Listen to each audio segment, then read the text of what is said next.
வணக்கம் சார். வணக்கம் Samaran. Captain news நேயர்களுக்கு வணக்கம். நடந்து முடிந்திருக்கக்கூடிய மக்களவைத் தேர்தல் 2024 தமிழ்நாடு இருக்கட்டும், அந்த ஸ்டேட் அண்ட் சென்ட்ரல் ரெண்டையுமே நீங்கள் எப்படி பார்க்குறீங்க சார் இந்த முடிவு?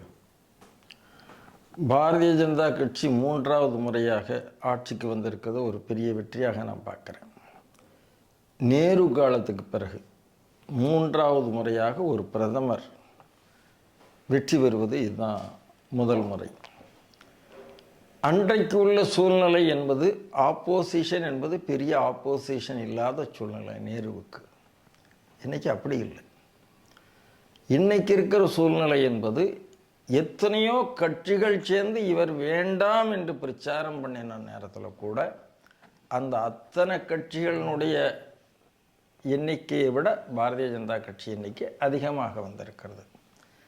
ஆகையினால இது ஒரு சாதனையாகத்தான் நான் பார்க்குறேன். தமிழகத்தை பொறுத்தளவில் என்டிஏ 19% வாக்குகள் வாங்கியிருக்கிறது. பாரதிய ஜனதா கட்சி மட்டும் 11.12% வாக்குகள் வாங்கியிருக்கிறது.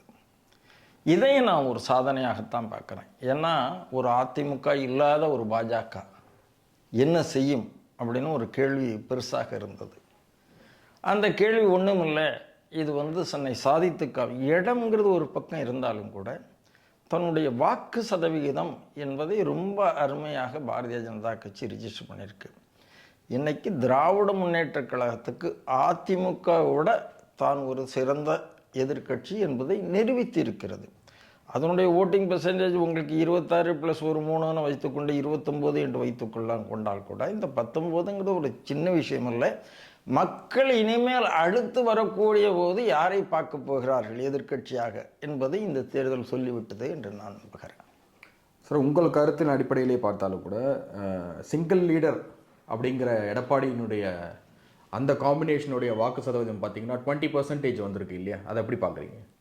இல்லை, அது வரத்தான செய்யும். அதாவது ஏடிஎம்கேக்குன்னு நம்ம என்ன, அது இத்தனை வருஷமாக இருக்கிற கட்சி, இத்தனை வருஷமாக அவங்களுக்கு கிராமத்து லெவலில் பூத் லெவலில் கூட இருக்கிற ஒரு கட்சி, அதுவும் எம்ஜிஆர் ஜெயலலிதா இருந்த கட்சி. நான் என்ன பார்க்குறேன், எடப்பாடி தலைமையில் அதனுடைய வீழ்ச்சியை பார்க்குறேன். எடப்பாடி தலைமையை நான் பாராட்டுவதற்கு ஒன்றுமே இல்லை என்பதை சொல்லுகிறேன். ஒரு பெரிய கட்சியை ஒரு வீழ்ச்சிக்கு கொண்டு போய் விட்டாரோ அப்படிங்கிற ஒரு பார்வை தான் எனக்கு இருக்கிறது. இல்லை சார், இப்போ தமிழ்நாட்டினுடைய இந்த மக்களவைத் தேர்தலை பொறுத்த வரைக்கும் அதிமுக 3வது 4வது இடத்துக்கு தள்ளப்படும் அப்படின்னு சொன்னாங்க. ஆனால் இப்போ தேர்தல் முடிவுகள் படி பார்த்தாக்க 2ஆம் இடத்தில் திமுக vs அதிமுகங்கிற நிலையை தானே கொண்டு வந்து விட்டுருக்கு. இல்லை, அப்படி நீங்கள் சொல்ல முடியாது. அதாவது நீங்கள் ஒரு 11 இடம் இந்த பக்கம் என்று வைத்து கொண்டால் நீங்கள் 2வது இடத்துல வந்துட்டுங்கிறத விட மார்ஜின் என்ன இருக்குங்கிறத நான் பார்க்குறேன். 2வது இடம்ங்கிறது ஒரு விஷயம் இல்லைன்னு நான் சொல்கிறேன். ஏன்னா 2014 இந்த அதிமுக தனியாக இருந்து 39 சீட்டுகளையும் வென்ற ஒரு அதிமுக, அது எங்கே விழுந்திருக்குன்னு நீங்கள் பாருங்கள். அதைத்தான் நாம் சொல்ல முடியும். அடுத்த கட்சி இன்னைக்கு எப்படி வளர்ந்து வந்திருக்குங்கிறத பாருங்கள். இதுதான் யாட்ஸ்டிக்கே தவிர அதிமுக இருக்கிறதுனா விரைவில் காணாமல் போய் கொண்டிருக்கிறது, எக்ஸ்டென்ஷனை நோக்கி போய் கொண்டிருக்கிறது என்று நான் சொல்கிறேன். இல்லை சார், நீங்கள் வளர்ச்சி அப்படிங்கிற வார்த்தையை பார்த்தா கூட அதிமுகவில் சசிகலாவும் இல்லை, டிடிவியும் இல்லாமல் சிங்கிள் லீடராக எடப்பாடி அவர்களுடைய இந்த வாக்கு சதவீதத்தை பார்த்த வரைக்கும் அவர் வளர்ச்சியில் தானே இருக்கார். அப்படி நான் நினைக்கலைங்க. அதாவது ஆன்டி டிஎம்கே ஓட்டு எல்லாருமே ஜெயிக்கிற கட்சிக்கு போடணும்னு எதிர்பார்க்குற மக்களுடைய மென்டாலிட்டி பல இடத்துல இருக்குது. அதைத்தான் நம்ம பார்க்கணுமே தவிர வளர்ச்சியை நோக்கி அதிமுக போனதாக நான் நினைக்கவே இல்லை. ஏன்னா 2019 என்ன ஓட்டிங் பெர்சன்டேஜ் வாங்கினாங்கன்னு நீங்கள் யோசிச்சு பாருங்கள், இப்போ அது தெரிஞ்சு போயிடும். ஓகே, இப்போ தமிழ்நாடு இந்த மக்களவைத் தேர்தலை பொறுத்த வரைக்கும் குறிப்பாக அந்த விருதுநகர் தொகுதியை தமிழ்நாடே உற்று கவனித்துக்கிட்டு இருந்துச்சு. நேற்று 10-10:30 மணி வரைக்கும் கூட ரிசல்ட் அறிவிக்கப்படாமல் இருந்துச்சு. அதில் மிஸ்டர் விஜயபிரபாகரன் அவர்கள் கொடுத்த அந்த போட்டி இருக்கு இல்லையா, அதை நீங்கள் எப்படி பார்க்குறீங்க? அது பாராட்டக்கூடிய போட்டிங்க. ஏன்னா இன்னும் சொல்கிறதா இருந்தால் பிராண்ட் இருந்தால் தமிழ்நாட்டில் ஜெயிக்கலாங்கிறது தான் மாணிக் தாக்கூர் நிரூபிச்சிருக்கிறார். ஆனால் மாணிக் தாக்கூர் என்ன செய்திருக்கிறாரு அந்த தொகுதிக்குன்னு ஒன்றுமே நமக்கு தெரியலை. அப்போ மாணிக் தாக்கூருடைய வெற்றி என்பது திமுக காங்கிரஸுடைய கூட்டணி, அதாவது திமுகவுடைய மொத்த கூட்டணி ஸ்ட்ராங்காக இருந்ததுனால கிடைத்த வெற்றியை தவிர வேறு அவருடைய சாதனைக்காக கிடைத்த வெற்றின்னு சொல்லுவதற்கு நமக்கு ஒன்றுமே இல்லை. விஜய் பிரபாகரனுடைய அதாவது கடைசி வரைக்கும் வந்துட்டு இருந்தபோது விஜய் பிரபாகரனுடைய இதை வந்து ஒரு சாதனையாகத்தான் நான் பார்க்குறேன், இல்லை என்று சொல்ல முடியாது. அதாவது முதல் தடவையாக விஜய் பிரபாகரன் தேர்தல் களம் காண்கிறாரு. 3.25 லட்சத்து ஓட்டில் வந்து லீடிங்கில் இருந்தார் இல்லையா? வெறும் சொற்பமாக ஒரு 4000 ஓட்டில் தான் அவர் பின்தங்கி இருந்தார்.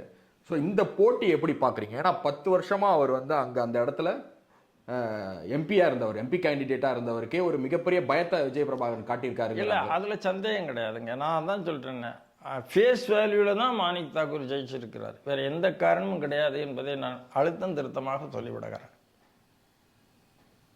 ஓகே, மத்தியில் இருக்கக்கூடிய பாஜக ஆட்சி வந்து 400க்கு 400ங்கிற கணிப்பை தான் முன்னிறுத்தி தேர்தல் களம் கண்டாங்க. ஆனால் இப்போ 290 அந்த லெவலில் தான் நிற்கிறாங்க. காங்கிரஸ் அதுக்கு ஈடு கொடுத்து 234-35 கிட்ட நிற்கிறாங்க. இந்த கணக்கை நீங்கள் எப்படி பார்க்குறீங்க? ஏன்னா கருத்து கணிப்பின்படி அவங்க 70 இடம் கூட வரமாட்டாங்கன்னாங்க காங்கிரஸ் ஈடு கொடுத்துங்கிற வார்த்தையை நான் ஒத்துக்கொள்ளலைங்க.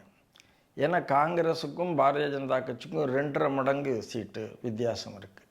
அதனால் ஈடு கொடுத்துங்கிற வார்த்தை இல்லை எங்கேயுமே. ரெண்டாவது, காங்கிரஸ் எங்கே ஜெயிச்சிருக்கு அப்படின்னு பார்த்தா, இப்போ திமுக இருக்கிற இடத்துல கூட்டணியில் 9 சீட் வாங்கியிருக்கிறது, அகிலேஷ் யாதவ் சீட்டை கூட்டணியில் 8 சீட் வாங்கியிருக்கிறது. இப்படி காங்கிரஸ் வந்து தன்னளவில் சீட்டு வாங்கிட்டா அப்படின்னு கேட்டால், தன்னளவில் சீட் வாங்கின ஒரே ஒரு இடம் அது கேரளா மட்டும்தான். வேற எங்கேயும் காங்கிரஸ் தன்னளவில் சீட்டு வாங்கலை. ஆனால் காங்கிரஸ் இந்த தடவை ஒரு விஷயம் என்னென்னா, நிறைய விட்டு கொடுத்துருக்கு. 330 தொகுதிகளுக்கு மேலே நிற்கலை. அந்த விட்டு கொடுத்ததனுடைய பலனை காங்கிரஸ் அனுபவித்திருக்கிறது, அப்படி தான் நான் சொல்லுவேன். ரெண்டாவது, ஈவன் தலைமையவே விட்டு கொடுத்தது. இதுவரைக்கும் அந்த நேரு குடும்பத்தை தவிர யாரும் தலைமையில் வந்ததே இல்லை. மல்லிகார்ஜுன கார்கேக்கு விட்டு கொடுத்தது. அந்த காங்கிரஸ் விட்டு கொடுத்ததனுடைய விஷயம் அதுக்கு வந்து டிவிடெண்ட் கொடுத்துருக்கிறே தவிர, காங்கிரஸ் தன்னெழுச்சியாக எங்கேயாவது வந்திருக்கிறதான்னு பார்த்தா தன்னெழுச்சியாக வரவில்லை. ராஜஸ்தான் மட்டும் அதில் வித்தியாசமாக வைத்துக்கொள்ளலாம். மகாராஷ்டிரா காங்கிரஸ் தன்னெழுச்சியாக வரல, அதுக்கு அஜித் பவரும் சிவசேனாவும் தான் காரணம். தன்னெழுச்சி என்பது காங்கிரஸுக்கு ஏற்பட்டு இருக்கிறது என்பதை நான் ஒத்துக்கொள்ளவே இல்லை. வாரணாசி தொகுதியினுடைய பிரதமர் வேட்பாளராக இருந்த திரு மோடி அவர்களுடைய வாக்கு வந்து பின்னடைவு முன்னிலைன்னு இருந்த ஒரு நிலைமை போய் கிட்டத்தட்ட 1.25 லட்சம் ஓட்டில் அவர் வந்து வெற்றி பெற்றார் இல்லையா? அப்படி பார்த்தா கூட இதுக்கு முன்னாடி அவர் வாங்கிய வாக்கு சதவீதத்தை கூட இந்த முறை வாங்கிய வாக்கு சதவீதம் குறைவாக தான் இருக்குது. அதை நீங்கள் எப்படி பார்க்குறீங்க? இல்லைங்க, ஒரு வார்த்தை பின்னடைவு முன்னேற்றம் பின்னடைவு அப்படின்னு போல. முதல் நாள் ரவுண்டில் அப்படி இருந்தது, அதுக்கப்புறம் எப்போதுமே பின்னடைவு வரவே இல்லை. அது உங்கள் ஸ்டேட்மெண்ட்டை நான் ஏற்றுக்கல. அப்புறம் நல்லா தான் போச்சு. ஆனால் வாக்கு சதவீதம் ஏன் குறைந்திருக்குங்கிறத அவங்க ஆய்வு பண்ணுவாங்க. ஏன்னா எல்லா இடத்துலையும் நமக்கு இப்போது யூபியில் பார்க்கும்போது அந்த ஓபிசி தலித் யாதவ் ஓட்டு ஒரு இடத்துல போயிருக்கு. ஏன் அப்படி போயிருக்குங்கிறத அவங்க இனிமேல் வந்து போஸ்ட்மார்ட்டம் பண்ணுவாங்க. அதுக்கு காரணம் என்ன அப்படிங்கிறது நான் பார்க்கணும். எனக்கு தெரிஞ்ச வாரணாசியில் குறைஞ்சிருக்குங்கிறது வாரணாசி மோடி தொகுதிங்கிறதுனால நமக்கு தெரியுது. மற்ற ஏன் இந்த அளவுக்கு அகிலேஷ் யாதவுக்கு வந்திருக்கு அதை பார்க்கும்போது எல்லா இடத்துலையும் நமக்கு தெரிஞ்சிருது இல்லையா? அதனால் அது கிளாரிங்காக தெரியறதுனால அதை பேசணும், அவ்வளோதான் வித்தியாசம். ஓகே, இப்போது மத்திய அரசு யார் பிரதமர் வேட்பாளர் என்பதை இறுதி செய்யாத நிலையில் இருக்குது. இன்னும் அதுக்கான முடிவு தெரியப்படலை. அதை நீங்கள் எப்படி பார்க்குறீங்க? பாஜகவினுடைய நிலைப்பாடு என்னவாக இருக்கும்? அது கட்சி 7ஆம் தேதி கட்சியினுடைய முக்கியமான அமைச்சரவை கூட்டம் இருக்கிறது. முக்கியமான சபர்கள் கூடுகிறார்கள், கூட்டணி கட்சிகள் கூடுகிறார்கள். அவங்க பிரைம் மினிஸ்டர் யாருங்கிறது முடிவு பண்ணுவாங்க. இல்லை, பாஜக கூட்டணியில் வெற்றி பெற்றவர்கள் சில பேர் வந்து காங்கிரஸோட தொடர்பில் இருக்காங்க, அங்கே ஆதரவு கொடுக்க போகிறாங்கன்ற மாதிரியான பேச்சுவார்த்தை. அது எல்லாத்தையும் பேச்சு தானேங்க. அரசியலில் என்னன்னாலும் பேசலாம். இப்போ காங்கிரஸ் கூட தான், பிஜேபி கூட தான் நேரடியாக சரத்பவாரை நீங்கள் வந்துருங்கன்னு கூட பேசலாம். பேசுறதுங்கிறது யாரும் எதையும் பேசலாமே. காங்கிரஸில் இருக்கிற இந்திய கூட்டணியில் இருக்கிற ஆளை கூட நீங்கள் வந்துருங்கன்னு பேசலாம். அதனால் இந்த பேச்சுக்கள், அதாவது ப்ரீபோல் அலையன்ஸுங்கிறது தான் இங்கே ஜனநாயகத்தில் முக்கியம். இன்றைக்கி தி ஹிந்து பத்திரிகை அழகாக எடிட்டோரியல், எந்த கட்சியினாலும் ப்ரீபோல் அலையன்ஸை நீங்கள் வந்து ஹானர் பண்ணணும், அதுதான் ஜனநாயகம். அதுதான் நாம் விரும்புகிறோம். இங்கே வந்து ப்ரீபோலில் வந்து உங்களுக்கு பார்த்தீங்கன்னா நிதிஷ்குமார் தான் இண்டி கூட்டணி ஆரம்பித்து வச்சதே அவர் தான், வேறு யாரும் ஆரம்பிக்கலை. இன்றைக்கி அவர் ஆரம்பித்ததுனால தான் ராகுல் இந்த இடத்துக்கு வந்து நிற்கிறாரு. ஆனால் அவமானப்படுத்தப்பட்டதாக தான் வெளியில் வந்தார். அவருடைய சீனியாரிட்டிக்கு அவருடைய இதுக்கு மரியாதை இல்லாத வகையில் திடீர்னு மல்லிகார்ஜுனை தூக்கி அங்கே உட்கார வச்சு ஏன் வைத்தார்கள் என்பது நமக்கு தெரியாது. அது அவங்க பிரச்சனை. நிதிஷ்குமார் அதனால் அவமானப்பட்ட இடத்துக்கு நிதிஷ்குமார் போவாரா எனக்கு தெரியாது. பிரிப்போல் கூட்டணியில் சந்திரபாபு நாயுடு இருக்கிறார், ரொம்ப தெளிவாக சொல்லிட்டார். பவன்குமார் சொல்லிட்டார், எல்லாருமே சொல்லிட்டாங்க. யாருமே இன்றைக்கு நிலைமையில் மோடி தான் பிரதமர், அதில் மாற்று கருத்து இதுவரைக்கும் வரவில்லை. நம்ம அந்த சந்தேகம்லாம் படவே வேண்டாம். நீங்கள் கேட்ட கேள்விக்காக சொல்கிறேன், அப்படித்தான் வரும், அதுலேயும் மாற்று கருத்து இருக்காது.